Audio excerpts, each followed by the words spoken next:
All right, what's up, you guys? It's been a minute since I've made any videos, but I guess fell off the radar a little bit, went off the grid for a bit, but I'm back, and it's that time of year. Minnesota high school hockey section playoffs.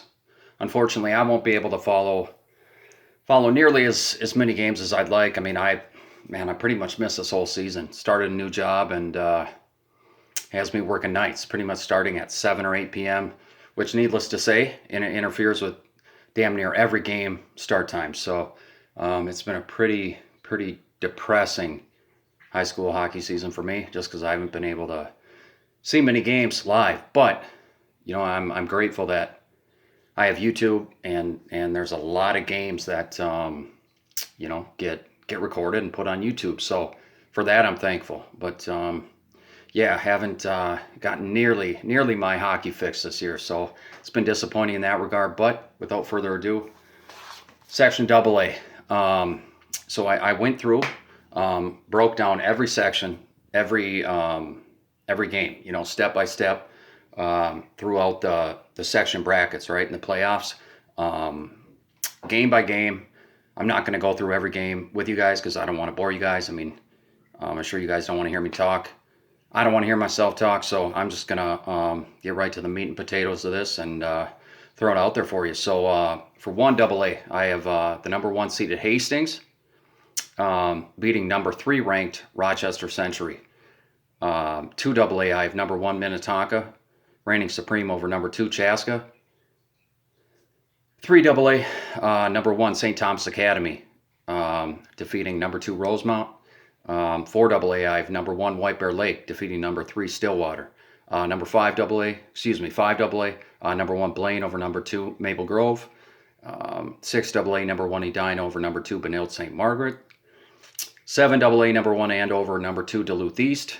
8AA, I have number 1 Moorhead over number 2 Roseau. So a little bit why I made the picks I did.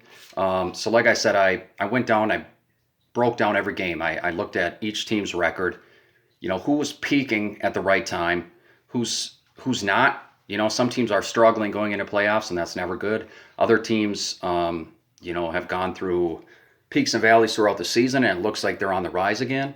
That's a good sign, so I pay attention to that shit. The little details, man, they go a long way, and they say a lot come playoffs, so because momentum is a son of a bitch, it really is, and it carries a lot of weight going into the postseason. So momentum breeds confidence. Confidence breeds, what's that saying? When you look good, you feel good. When you feel good, you do good.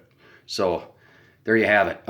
So I chose number 3 Rochester Century as making it to the final against number 1 Hastings in Class 1AA because Rochester Century, based on their record and their game schedule, they seem to be peaking more than I forget who the number 2 seed was, but for whatever reason, Rochester Century, looking at their resume, they won me over. So that's why I went with Rochester Century in 1AA. 2AA, number 1 Minnetonka. I mean, pretty hard to deny that they belong in the state tournament. The only games they've lost is against Edina.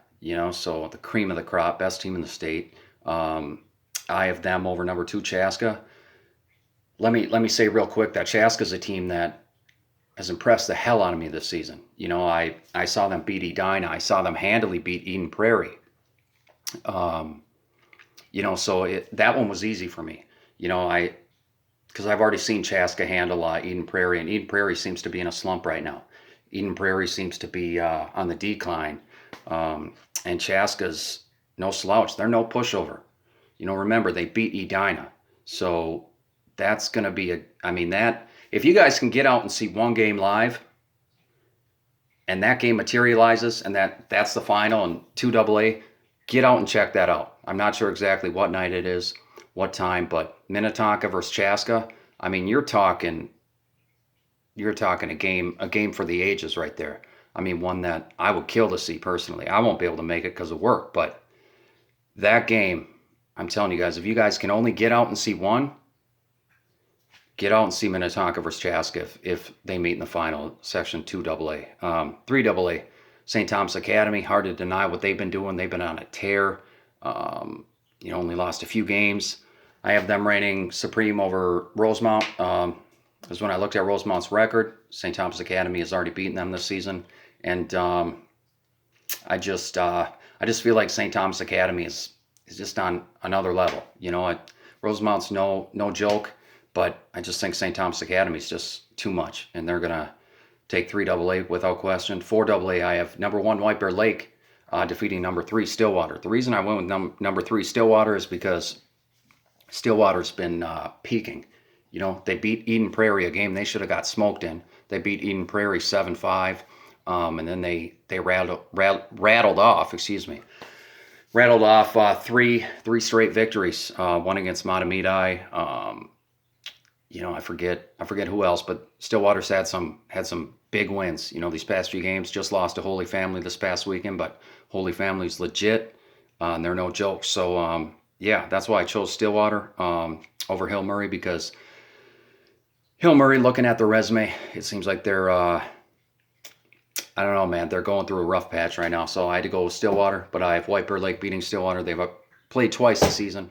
White Bear Lake beat them both times, so got to go with White Bear Lake, 4AA. 5AA, number 1 Blaine over number 2 Maple Grove. Went with Blaine over Maple Grove because they played this season. And actually, now that I think about it, I think they split games. One game Blaine won, the other Maple Grove won, but Blaine has just been, they've won something ridiculous, like 15 or 16 straight. So you can't pick against those guys. So Blaine beat Maple Grove, 5AA. 6AA, needless to say, number 1 Edina over number 2 Benilde St. Margaret. Benilde St. Margaret, they've kind of been a surprise this season. They started off a little slow, but then they found their footing, and they've been hell on wheels ever since, and that's another game. You could put that right up there with that Minnetonka-Chaska matchup if that materializes as one. If you could only see one, get out and see Edina and Benilde St. Margaret. That could be an interesting game. But I got to go with the Edina. Just too much skill, too much speed, too much depth. 7AA, number 1 Andover over number 2 Duluth East. They played once this season. Andover beat them in overtime. It was a great game.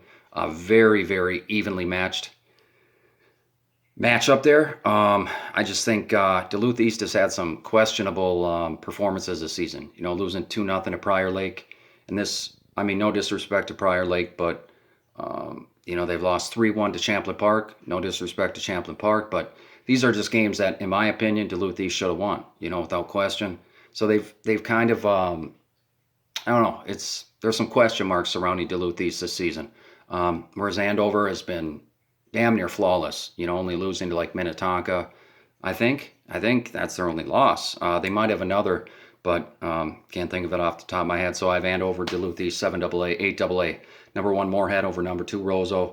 Don't know much about either one of those teams, but I did get a chance to see Moorhead play. I believe it was the end of December, right before the new year turned, and they looked impressive. They looked good.